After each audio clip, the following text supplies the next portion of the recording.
étudié la réponse d'Arsani à Rawls. Et Arsani dit à Rawls,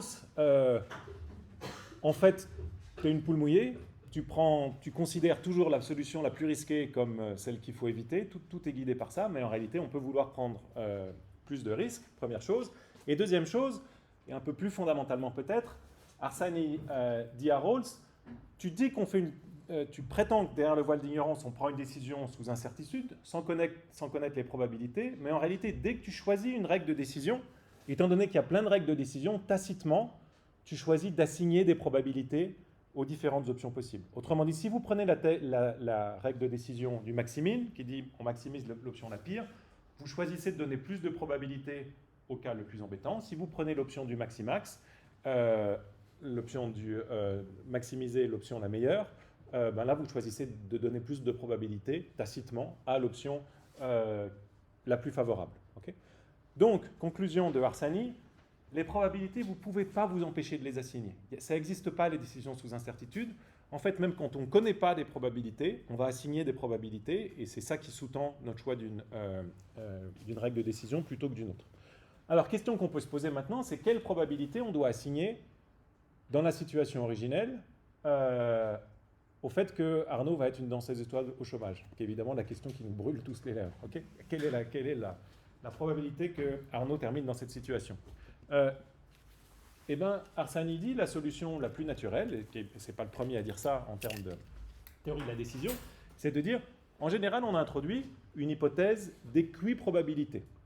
C'est-à-dire, si on sait qu'il y a un individu, au moins derrière le voile d'ignorance, on peut voir combien on est, on connaît ni notre capacité ni notre statut, et ben on va se dire qu'il y a un ordre entre le moins bien loti, le mieux loti, le deuxième mieux loti, etc.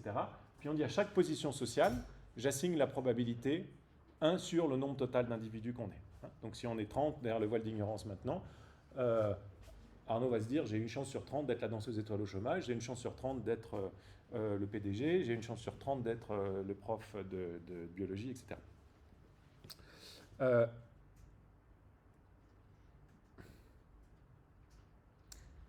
Et donc évidemment, si vous assignez des probabilités derrière le voile d'ignorance, vous voyez bien où Arsani veut en venir, et bien à partir du moment où vous avez assigné des probabilités, vous pouvez appliquer non plus le principe du maximin, mais la maximisation de l'utilité espérée. Ce que disait Soraya tout à l'heure, vous faites la moyenne, comme dans la version la plus simple. Là, vous allez faire la moyenne pondérée en disant pour chaque option, si l'utilité d'être une danseuse étoile, c'est moins 5, ben je vais faire moins 5 multiplié par 1 divisé par 30, puisqu'on est 30, et puis ça va me donner l'utilité de cette option. Donc on va pouvoir faire ce calcul-là.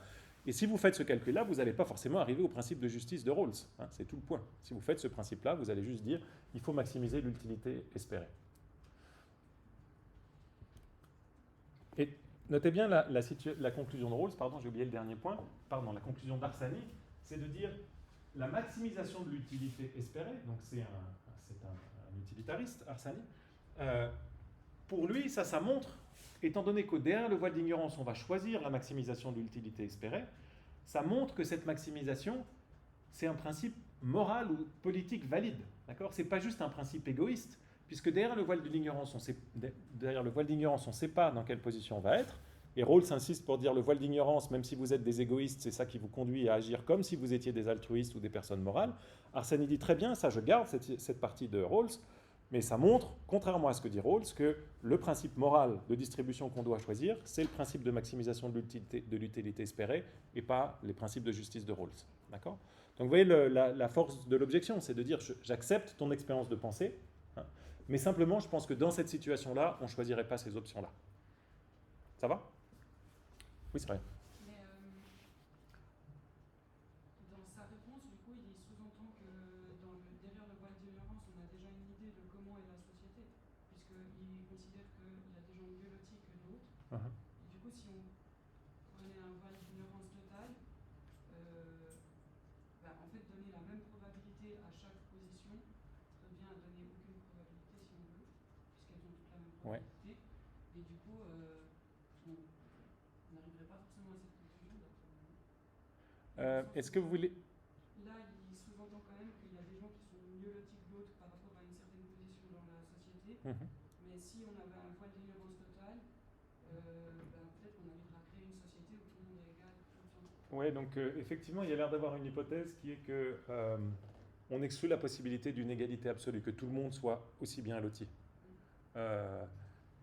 Et à ce moment-là, qu'est-ce qu'on dirait sur les principes de justice? Pourquoi, donc si on est tous aussi bien lotis, je pense que Arsani, lui, n'a pas de problème avec ça. Il dirait, on maximise l'utilité espérée, c'est pareil dans ces cas-là. On assigne la même probabilité à chacun, on sera tous aussi bien lotis. Mais c'est vrai que Rawls a besoin de... Est-ce que c'est vrai? Il me semble que vous avez raison de dire que pour Rawls, il y a une hypothèse tacite supplémentaire qui est qu'on sait que au moins il est probable qu'on ne soit pas tous dans la même situation. Hein, on ne sera pas dans une société parfaitement égalitaire. Hein. Son problème, c'est de trouver des principes de justice pour une société inégalitaire. Hein, quelles sont les inégalités qui sont justes? Donc, effectivement, il y a comme cette hypothèse tacite. Peut-être elle n'est pas tacite. Je n'ai pas relu Rawls récemment, mais je n'ai pas le souvenir, là maintenant, qui discute ça. Mais ça a l'air d'être une hypothèse tacite ici. Peut-être juste une critique que je ne vais pas présenter de Rawls ici, mais qui peut vous aider à comprendre un peu une critique qui va un peu dans la direction de votre question. C'est la critique que fait le philosophe Michael Walzer à Rawls. Walzer, c'est un philosophe qu'on a classé parmi les philosophes communautariens. On en parlera peut-être un petit peu quand je vous parlerai de conservatisme. Et Walzer, il a une objection intéressante à Rawls. Toutes les objections que je vous présente là, moi ici, c'est des objections qui disent on accepte la situation originelle de Rawls, mais simplement, je vais vous montrer que dans cette situation originelle, on ne choisirait pas ces principes de justice. Hein, ça, c'est la structure de l'objection d'Arsani, puis on va en voir d'autres après. Mais Walzer, lui, dit, ce qui va un peu dans le sens de votre question, dit, en fait, et je crois que quelqu'un a mis le doigt sur ce problème la dernière fois, cette situation originelle, elle nous demande d'ignorer tellement qu'elle rend en fait le raisonnement rationnel complètement impossible. C'est-à-dire que raisonner sans savoir qui on va être, quel est notre caractère, pour raisonner, il faut avoir des préférences auxquelles on tient, il faut pouvoir hiérarchiser nos buts, dire moi je ne sais pas, voilà, pour moi la grande cause c'est la justice, la liberté, l'égalité, c'est mes amis plutôt que ma famille plutôt que mes amis, mon œuvre plutôt que je ne sais pas quoi. Enfin, sans ces préférences-là, vous ne pouvez pas commencer à raisonner, d'accord? Et donc l'idée de Walzer, c'est de dire non, en fait, le départ du raisonnement politique, c'est pas une situation abstraite où on plane comme ça dans un espèce d'endroit hors sol. On commence toujours le raisonnement politique dans une situation, dans une communauté politique donnée, avec les attachements qu'on a. Alors, Walzer se décrit pas comme un conservateur, et à de nombreux égards, il ne l'est pas, mais ça au moins c'est un point commun avec le conservatisme, comme on le verra, de refuser ce raisonnement rationaliste abstrait de Rawls. Je ferme cette petite parenthèse et on revient à notre Arsani. Alors, est-ce que j'ai le temps? Non, on va laisser tomber peut-être le principe de la chose sûre. Je vous mettrai ça là. Et je conclus avec Arsani. Qu'est-ce qu'une inégalité juste? Pour faire simple, pour Rawls dit c'est une inégalité qui bénéficie aux plus défavorisés, du moment que les deux autres principes supérieurs sont satisfaits. Et Arsani dit c'est une inégalité qui maximise l'utilité moyenne. Okay, donc ce que vous devez choisir derrière le voile d'ignorance, c'est une structure éventuellement inégalitaire du moment qu'elle maximise l'utilité moyenne.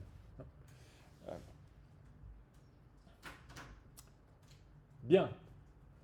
Alors on passe maintenant à un type d'objection très différent à Rawls, qui vient d'un philosophe qui s'appelle Ronald Dworkin au départ, et qui a introduit dans le débat en philosophie politique une idée qui était là, larvée depuis longtemps et sans doute influente déjà dans les débats politiques, mais il a thématisé cette idée d'égalité des chances. Okay. Donc l'idée de Dworkin, c'est l'idée suivante, c'est de dire Rawls ne prend pas assez en compte l'égalité des chances.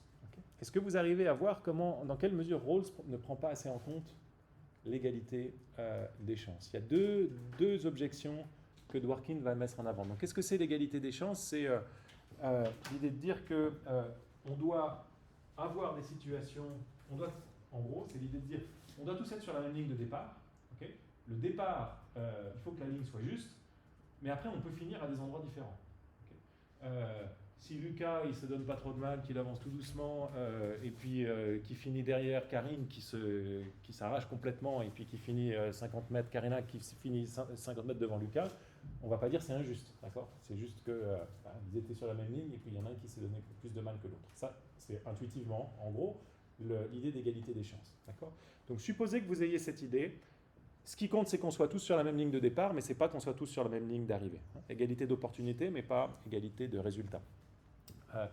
Est-ce que vous voyez comment quelqu'un qui raisonne de cette façon-là peut objecter à Rawls et peut dire tes principes, notamment ton principe de différence, ne satisfait pas ces contraintes-là?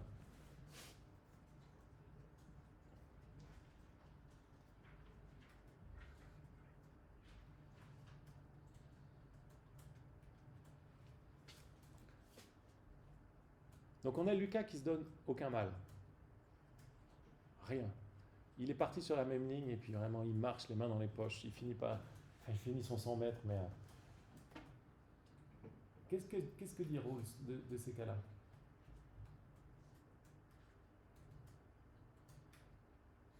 L'idée de Rawls ici, c'est la suivante, c'est de dire, Lucas il ne s'est pas donné de mal, mais il est dans les plus défavorisés. Karina, pardon, elle s'est donné un mal de chien, elle finit dans les mieux lotis. Okay. Et puis maintenant, on va dire à Karina, ah non, t'as pas le droit de passer devant Lucas parce que c'est pas possible que tu gagnes plus et que ça bénéficie pas à Lucas. Okay. Ça, c'est la partie de l'objection de l'égalité des chances, en gros de droite, si vous voulez. Parce que on a tendance, ce qu'on appelle parfois l'appel au mérite, de dire, oui, c'est évidemment ceux qui travaillent beaucoup, ils ont envie de dire, mais c'est la cigale et la fourmi, c'est de dire, comment ça se fait que moi j'ai travaillé beaucoup, puis qu'après il y a Rawls l'égalitariste, qui n'est pas un égalitariste, mais qui limite quand même beaucoup les inégalités, qui viennent me dire, non, tu n'as pas le droit de gagner plus, alors que moi j'ai travaillé beaucoup plus, c'est pas juste. Ça, c'est l'intuition, la première intuition que va pousser Dworkin. Okay. Mais il y a une autre intuition. Dworkin, en général, il est classé à gauche sur l'échiquier politique, à l'égalitarisme des chances aussi. Est-ce que vous arrivez à voir pourquoi est-ce qu'avec ce même type d'intuition, on peut aussi justifier d'autres formes de redistribution qui sont plus fortes? Okay. Là, on dit, l'argument présent, il dit à Rawls, tu redistribues trop. Okay. Tu prends trop à Karina pour donner à Lucas. Il ne faut pas, Lucas, il ne s'est juste pas donné de mal. Mais au nom de l'égalité des chances, on peut aussi dire à Rawls, tu redistribues pas assez. Est-ce que vous voyez des cas où on ne redistribue pas assez pour Rawls?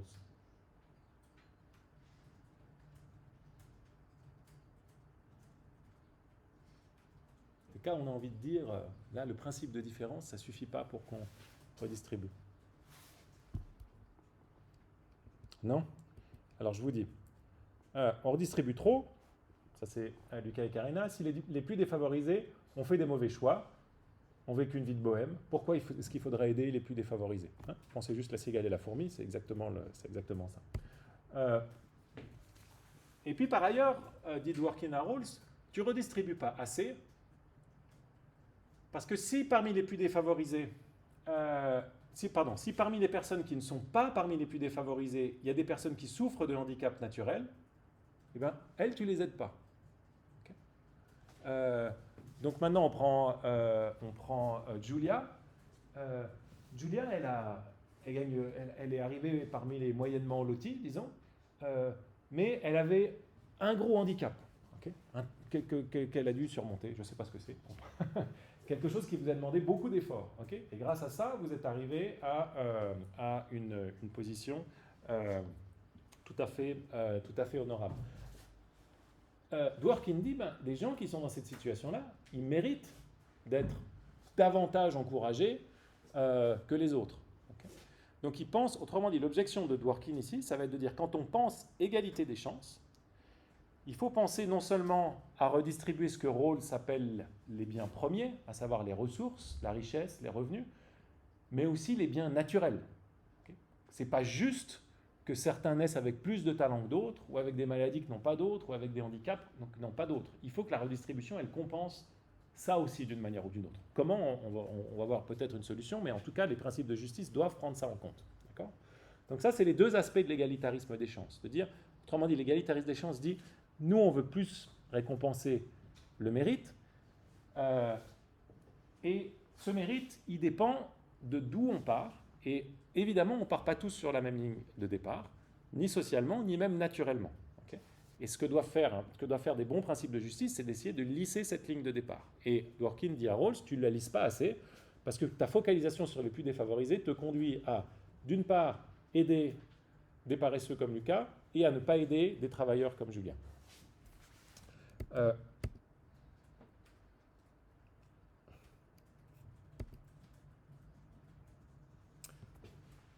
Donc la théorie de la justice de Rawls, pour Dworkin, elle n'est pas assez sensible aux choix individuels.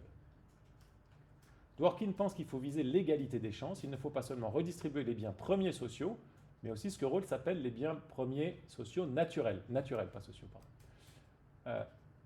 Qu'est-ce qu'on appelle l'égalitarisme des chances? C'est l'idée que les inégalités de richesse sont justes si et seulement si elles sont le résultat des choix responsables des individus. Elles sont injustes si elles résultent des désavantages qui n'ont pas été choisis. Okay. Donc vous voyez que c'est un critère de justice qui est très différent ici. Hein. Ce n'est pas une question de est-ce que je peux améliorer le sort des plus pauvres en améliorant le sort des plus riches. Ce qui va compter, c'est est-ce que les choix responsables des individus peuvent expliquer les inégalités de richesse.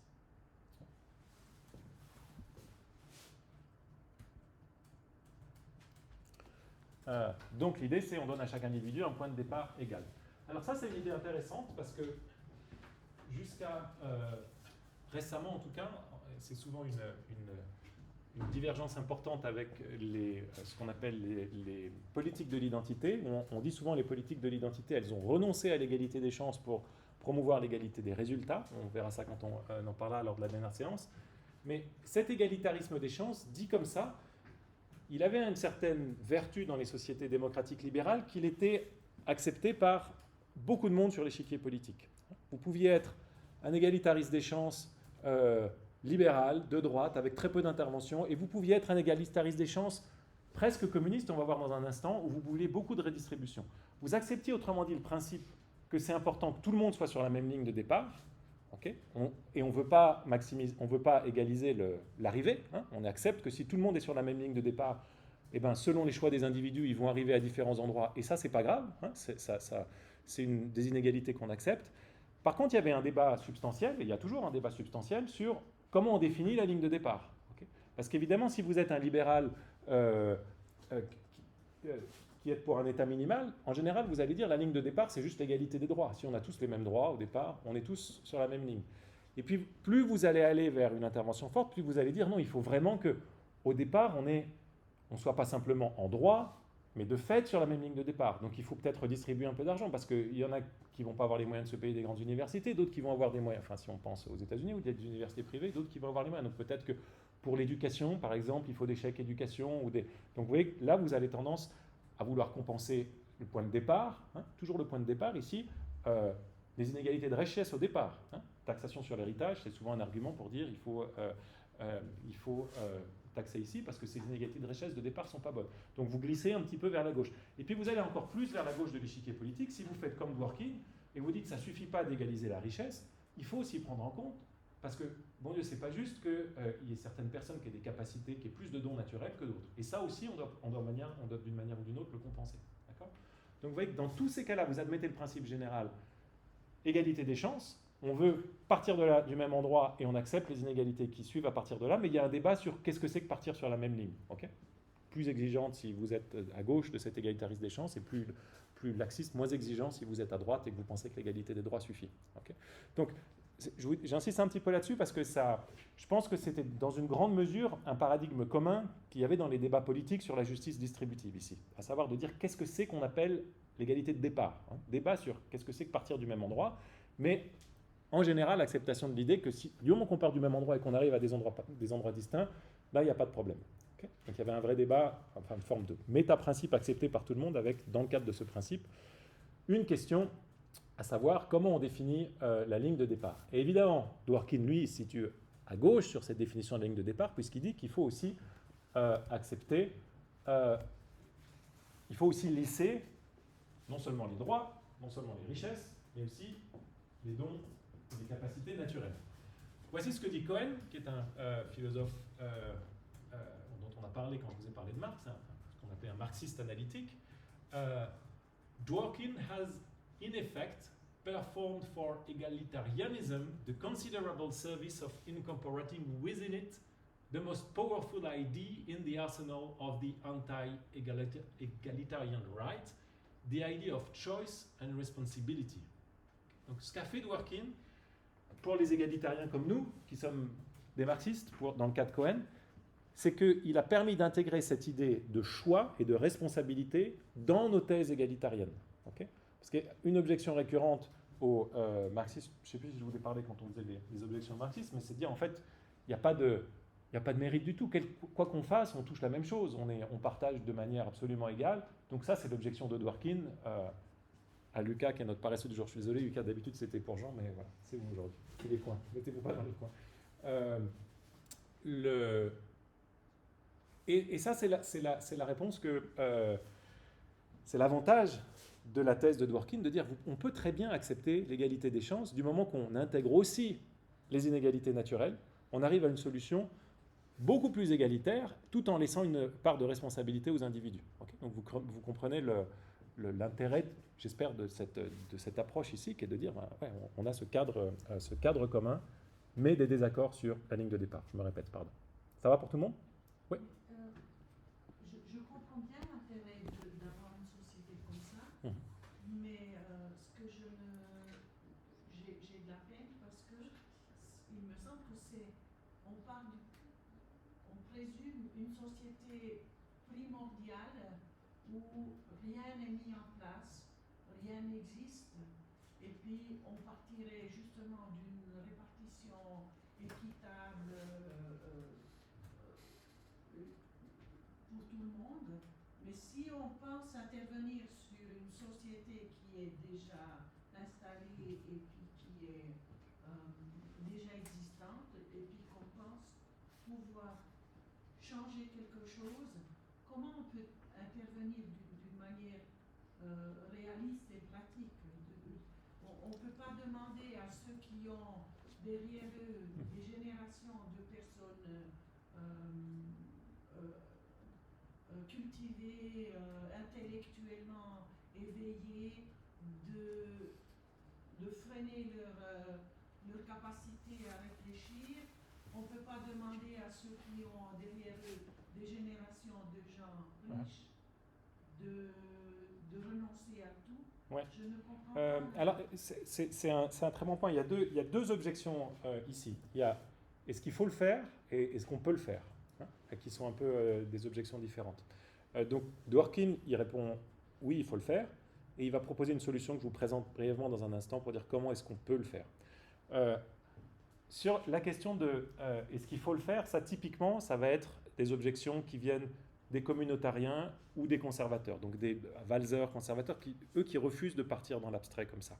Et il y a notamment des critiques conservatrices intéressantes de l'égalitarisation, ce qui souligne à quel point il y a quelque chose d'horrifiant dans y compris Cohen, qui a fait un très bel article dont je vous reparlerai sur le conservatisme. C'était un marxiste, mais qui avait senti un des points intéressants du conservatisme. Et la critique en question, c'est de dire il y a quelque chose d'effrayant dans cet égalitarisme des chances, dans son refus d'accepter un quelconque donné au départ. C'est-à-dire de tout questionner. Vous naissez avec un certain nombre de cheveux, un certain nombre de capacités, puis on peut tout potentiellement remettre en compte pour mettre tout sur la ligne de départ. Donc si Karina naît en courant plus vite que moi, il y a une intervention légitime pour qu'on lisse les choses entre Karina et moi, que je lui prenne un petit peu de vitesse. On ne sait pas trop comment encore, mais alors que la réaction donc là, sur la question normative, c'est de dire non, il faut accepter au départ qu'il y a juste des choses qui sont comme ça. Okay, c'est de là dont on part. On ne peut pas tout remettre en cause, et cette attitude face aux données qui consiste à tout questionner à quelque chose d'un peu effrayant et vertigineux. Ça, c'est une des critiques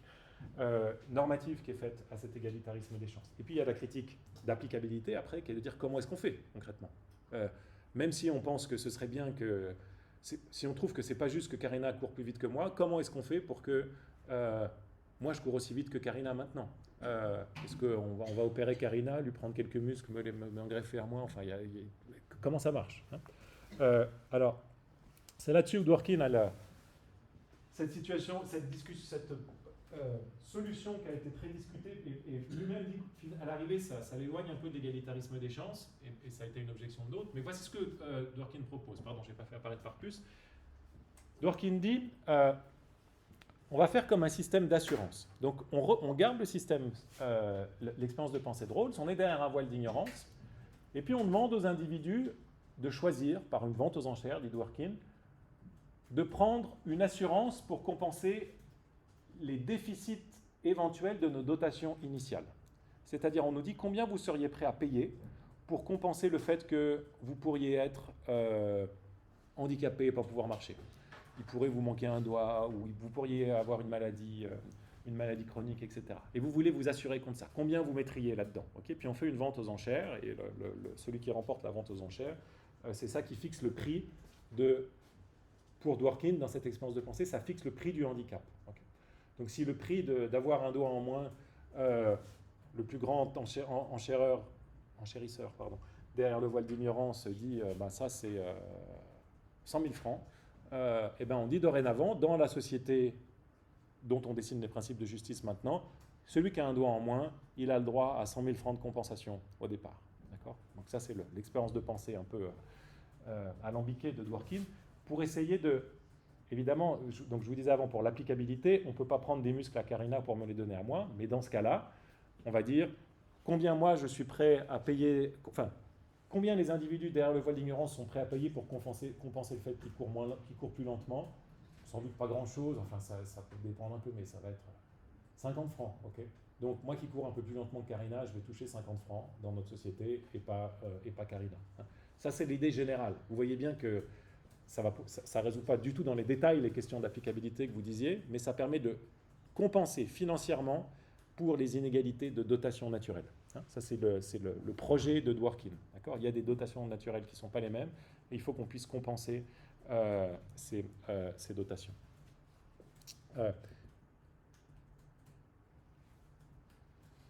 Bien, alors, ça c'est Dworkin, sa proposition positive. Je reviens vite à Rawls maintenant. Donc l'idée de Dworkin, c'est que la théorie de Rawls n'est pas assez sensible aux choix individuels. Tout ça, je vous l'ai dit déjà, pardon. Excusez-moi, c'est une répétition. Oh non, pardon, c'est une répétition sur la diapo. Il faut que je supprime cette diapo parce que je l'ai copiée par erreur, pardon. Voilà.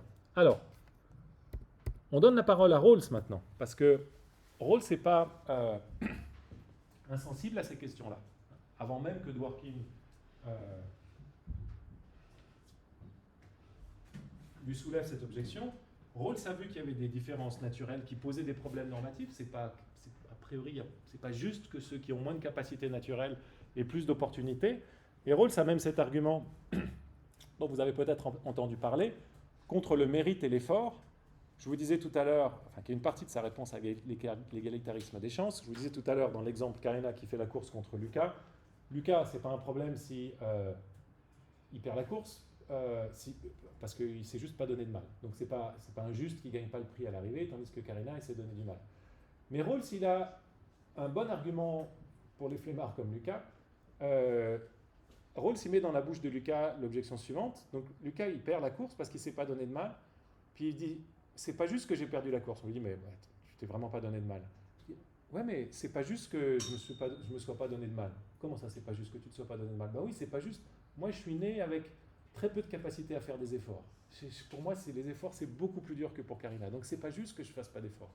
Pauvre Lucas. Donc, vous voyez, il a une forme de réduction à l'absurde, comme ça, de l'argument méritocratique, de dire la capacité elle-même à faire des efforts, à se donner du mal, peut-être qu'elle est innée, d'accord? Ou même si elle est acquise, peut-être qu'elle est acquise pour des raisons qui sont complètement arbitraires. Peut-être je suis né dans une famille où on valorise le travail, alors que d'autres sont nés dans une famille de bohème où on fait ce qu'on veut. Donc, pourquoi est-ce qu'on donne un tel poids à l'effort dans la justification des inégalités?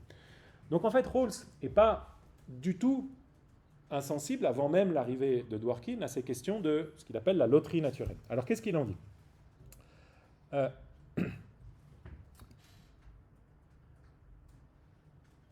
Il accepte que les capacités naturelles ne dépendent pas de nos choix, y compris les capacités à faire des efforts. Personne ne mérite ses aptitudes supérieures, ni sa position initiale plus favorable au sein de la société. Ça, c'est Rawls. Okay. La solution que propose Dworkin, c'est on va compenser, les plus défavorisés vont donner aux autres, le système d'assurance dont je viens de vous parler. Quelle est la solution de Rawls? Lui, il dit non, non, il ne faut pas faire un système d'assurance de compensation quelconque, il faut juste organiser la structure de base de la société de manière à ce qu'elle bénéficie aux plus défavorisés. Si on fait ça, si on fait mes principes de justice, ça va naturellement compenser les plus défavorisés. Regardez ce qu'il dit.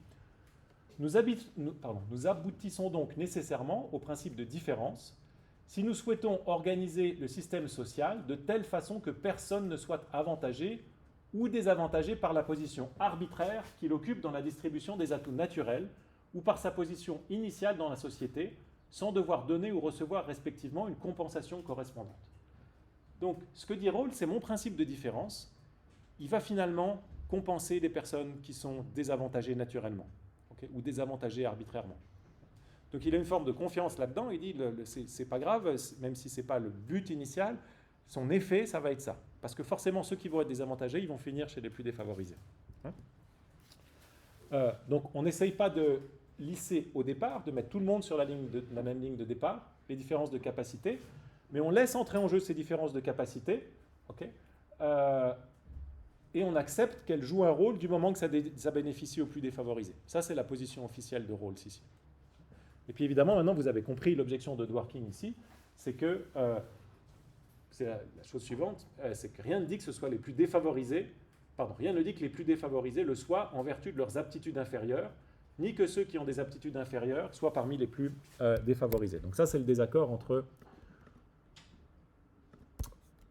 Rawls et Dworkin ici. Autrement dit, les deux voient le problème de l'injustice de la distribution des aptitudes naturelles. Dworkin dit qu'il faut corriger dès le départ, en compensant pour ceux qui ont moins d'aptitudes. Rawls dit non, il n'y a pas besoin de faire ça, parce que ceux qui ont moins d'aptitudes vont forcément être chez les plus défavorisés, puis mon principe, il aide les plus défavorisés. Mais Dworkin dit non, en fait, c'est pas sûr, parce qu'il peut y avoir des plus défavorisés comme Lucas qui fichent sur rien du tout, et puis il peut y avoir des personnes qui n'ont pas d'aptitude, qui, elles, se sont donné beaucoup de mal et qui ne sont pas parmi les plus défavorisés et qui auraient mérité une compensation. Donc vous voyez, là, il y a vraiment une différence normative dans qui mérite la compensation, quelle est la compensation juste ou la redistribution juste dans ces cas-là. Donc, voilà où on est maintenant. On a Rawls, j'aurais dû mettre Dworkin à gauche en fait.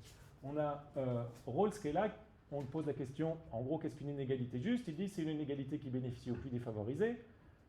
Arsani dit c'est une inégalité qui maximise l'utilité moyenne. Et puis, on a Dworkin qui dit c'est une inégalité qui résulte seulement des choix des individus. Et seulement des choix des individus, ça veut dire qu'évidemment, on a lissé tout le reste, y compris les différences de talent naturel. Ça va? Est-ce que c'est clair tout ça? Ou est-ce qu'il y a des zones d'ombre qui restent? Charlotte, je vous vois froncer les sourcils. Non, ça va? Bien. Alors, on passe maintenant aux objections de droite, même si c'est pas, comme je vous ai dit, de droite-gauche, c'est très flou, mais aux objections en tout cas libérales au principe de redistribution de Rawls. L'application du principe de différence, ça va impliquer de redistribuer une partie des richesses.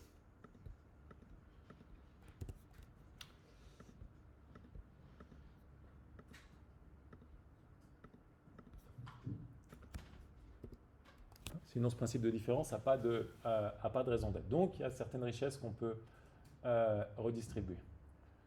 Or, la redistribution des richesses, ça implique de revenir sur les droits de propriété de certains individus. Okay. Donc, pour revenir à l'exemple, la question d'Arnaud tout à l'heure à laquelle j'ai mal répondu, si Arnaud a 80 000 francs et nous on a tous 100 francs, ben pour Rawls, on peut, pour améliorer la situation des plus défavorisés, compenser, prendre un peu Arnaud pour donner à chacun d'entre nous. Mais ça veut dire que les droits d'Arnaud ont été, les droits de propriété d'Arnaud ont été impactés. D'accord ? On a violé ces droits de propriété, on a dit non, ça, dorénavant, on a été, en gros, se servir dans la poche d'Arnaud avec l'aide de l'État, mais c'est comme ça que le libéral voit les choses. Donc pour un libéral, et là vous avez des libéraux français importants, Frédéric Bastiat, dont je vous ai parlé quand je vous ai présenté du libéralisme, les droits de propriété, ça fait partie des libertés fondamentales. Dans l'histoire des droits de l'homme, c'est dans les premières libertés qui sont listés, vous avez le droit de propriété parce qu'évidemment, on voulait préserver les propriétés des individus de l'intrusion non seulement des autres, mais aussi de l'État qui voulait s'approprier tout un tas de terrains et de production. Donc, dit le libéral, c'est très simple, il ne faut pas appliquer le principe de différence. Pour lui, les droits de liberté, c'est sacré et on ne peut pas appliquer le principe de différence. Là, c'est la version très forte.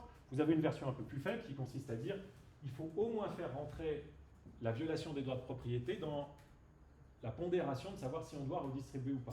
Pour Rawls, ça n'a pas l'air de rentrer du tout en jeu. On peut accepter que, au-delà d'un certain niveau d'inégalité, il faille impacter les droits de propriété pour redistribuer, mais il faut expliquer quel est ce seuil. D'accord ? Donc autrement dit, vous pouvez accepter que ces droits de propriété y valent soit de manière absolue, soit simplement de manière qu'on appelle parfois pro tanto. Ils peuvent parfois être supplantés par des exigences égalitaires, mais il faut préciser clairement quelles sont ces exigences. Pas toujours en tout cas. Je vous lis ce passage de Bastiat qui vous permet... Enfin, je pense que l'idée est claire. C'est un plaisir à lire Bastiat parce qu'il écrit magnifiquement. C'était un philosophe et parlementaire français qui avait un style très bien, un style magnifique, pardon, et une clarté dans l'expression qui est remarquable. Si je me heurte, ici, pardon, je me heurte au plus populaire des préjugés de notre époque. On ne veut pas seulement que la loi, l'État, soit juste, on veut encore qu'elle soit philanthropique. On ne se contente pas qu'elle garantisse à chaque citoyen le libre et inoffensif exercice de ses facultés, appliquées à son développement physique, intellectuel et moral. On exige d'elle, de la loi, de l'État, qu'elle répande directement sur la nation le bien-être, l'instruction et la moralité. C'est le côté séduisant du socialisme. Mais je le répète, ces deux missions de la loi se contredisent. Donc ça, c'est une grande ligne de pensée de Bastiat, et plus généralement des libéraux. Vous ne pouvez pas avoir d'un côté la loi qui défend les libertés, et de l'autre côté, la loi qui défend les égalités dans la justice distributive. Ces deux missions de la loi se contredisent. Il faut opter. Le citoyen ne peut en même temps être libre et ne l'être pas. Monsieur de Lamartine m'écrivait un jour « Votre doctrine n'est que la moitié de mon programme. Vous en êtes resté à la liberté. Moi, Lamartine, j'en suis à la fraternité. » Je lui répondis « La seconde moitié de votre programme détruira la première. Si vous voulez la fraternité, ça va tuer la liberté. » En effet, il m'est tout à fait impossible de séparer le mot fraternité du mot volontaire. Il m'est tout à fait impossible de concevoir la fraternité légalement forcée sans que la liberté soit légalement détruite et la justice légalement foulée aux pieds. Donc là, vous avez condensé un petit texte très bien écrit, exactement le nœud du désaccord quand vous entendez sur les plateaux télé les libéraux et les socialistes s'écharper. C'est très souvent ça. C'est souvent, il y a ceux d'un côté, c'est pas la seule raison, et il y a tout un tas après d'applications de ce débat-là, mais ça c'est un des désaccords fondamentaux entre eux. Il y a ceux qui disent c'est la liberté à laquelle on tient. Commencez pas à vouloir, pour vos idéaux de justice, redistribuer, faire les ingénieurs sociaux et dire je vais prendre un peu un tel, redonner à un tel. Vous êtes en train de violer tous nos droits, et la propriété pour nous c'est un droit très important. Et puis de l'autre côté, vous avez les socialistes ici, dans l'expression même de Bastiat, qui correspondent à tous ceux qui acceptent une redistribution et qui pensent que on peut très bien contraindre les individus pour une société un petit peu plus juste. D'accord ? Donc le désaccord ici, il porte vraiment sur le poids que vous voulez donner aux droits fondamentaux. Et pour les libéraux classiques, la propriété fait partie des premiers des droits fondamentaux. D'accord ? Alors vous avez, ça donne lieu à un dilemme pour Rawls, et je pense qu'on a peut-être encore un peu de temps de faire une ou deux diapos aujourd'hui, qui a trait précisément aux droits de propriété. Le dilemme pour Rawls, c'est le dilemme suivant. Soit vous mettez les droits de propriété dans les droits fondamentaux, mais alors, le principe de différence, puisqu'il est lexicalement inférieur au principe de liberté, est absolument sans effet. Okay ? Il ne faut jamais toucher à la liberté, à la propriété, donc vous ne pouvez faire aucune redistribution. Donc, principe de différence, il est juste là pour faire joli, mais on ne va jamais le mettre en œuvre, parce que la mise en œuvre du principe de différence impliquerait d'empiéter sur les libertés, et ça fait partie des droits fondamentaux. Okay ? Donc, dans ce cas-là, toute politique redistributive est exclue, ainsi que toute politique restreignant les transactions qui sont ouvertes aux plus défavorisés. Soit les droits de propriété ne sont pas inclus dans les libertés fondamentales, okay, mais à ce moment-là, le principe de différence suppose de revenir sur des droits que beaucoup d'autres considèrent comme fondamentaux et n'aimeraient pas voir violés. Ils ne choisiraient pas cela depuis le voile il ne choisirait pas cela depuis le voile il ne choisirait pas depuis le voile d'ignorance que ceux qu'il possède puissent être confisqués dans l'intérêt des plus défavorisés. Okay. Donc, puisque Rawls admet que quand vous êtes derrière le voile d'ignorance, vous tenez aux libertés les plus fondamentales, il y a de fortes chances que vous teniez à votre propriété. Vous voulez vous dire, si ça m'appartient, je ne veux pas qu'on vienne me le prendre. Donc, si vous, derrière le voile d'ignorance, vous incluez la propriété, à ce moment-là, Rawls doit renoncer à cette idée qu'on tient à la propriété. Donc, le dilemme pour Rawls, c'est soit la propriété fait partie des droits fondamentaux et ton principe de différence est sans effet, soit la propriété ne fait pas partie des libertés fondamentales, et à ce moment-là, tu dois nous expliquer pourquoi, derrière le principe le voile d'ignorance, on ne choisirait pas de protéger notre propriété. Donc là, il y a une vraie tension pour la position de Rawls. Alors, qu'est-ce que Rawls dit concrètement sur la propriété? Ça a fait couler pas mal d'encre. Première chose, il dit que le droit de posséder une propriété personnelle fait partie des libertés fondamentales. C'est ce qu'il dit. Of course, liberties not on the list, for instance, the right to own certain kinds of property. J'avance. Donc, on a le droit, ce qui est à nous, ce qui n'est pas des moyens de production, on a le droit de les posséder. Ça, c'est comme Marx. On a le droit de posséder ce qui n'est pas un moyen de production. Donc, liberté de posséder ce qui n'est pas un moyen de production, c'est très bien. Mais il y a d'autres libertés, d'autres propriétés qui ne sont pas dans ma liste des droits fondamentaux. Et ça, c'est notamment la propriété des moyens de production. Of course, liberty is not on the list. For example, the right to own certain kinds of property, for instance, means of production, and freedom of contract, as understood by the doctrine of laissez-faire, are not basic. And they are not protected by the priority of the first principle. Donc la liberté de contracter, si je veux aller vendre mon vélo à Maury, et qu'elle est d'accord, là, Rawls dit, cette liberté-là, elle ne fait pas partie des droits fondamentaux. Et la propriété des biens de production non plus. Si je possède une machine à coudre et puis que je vais vendre des petits pyjamas pour enfants sur le marché le samedi matin, c'est propriété d'un bien de production. Ça non plus, ce n'est pas préservé par le premier principe. Donc il se peut que pour le principe de différence, pour assurer un peu plus d'inégalité, on m'interdise soit d'acheter ou de vendre une machine à coudre, soit, afin d'en faire un profit, d'en tirer un profit, soit d'échanger mon vélo avec Maureen, de vendre mon vélo à Maureen ou de vendre mon vélo à Maureen. Donc vous voyez que là, il y a quand même une ligne de crête qui est assez étroite ici. D'abord, il y a potentiellement deux problèmes ici. Le premier problème, c'est de dire, en ce qui concerne les moyens de production, la distinction entre un moyen privé et un moyen de production, il n'est pas complètement clair. Qu'est-ce que c'est qu'un bien personnel par rapport à un bien de production? Vous avez tous un four, j'imagine, dans votre cuisine. C'est un moyen de production ou c'est une propriété personnelle? Rawls dit, sans doute ça va être une propriété personnelle tant que vous faites des gâteaux pour vous. Ok. La semaine prochaine, Charlotte arrive et puis elle dit, okay, on va faire des gâteaux puis on va les vendre sur le marché pour notre sortie de classe. Bon, je vous rajeunis un peu, Charlotte. Est-ce que là, c'est devenu, tout d'un coup, le four de Charlotte est devenu un moyen de production et qu'il est devenu exposé à la potentielle confiscation de l'État pour un peu plus d'égalité? Comment est-ce qu'on trace exactement la distinction entre un moyen de production et une propriété personnelle? Ça, c'est le problème pour les moyens de production.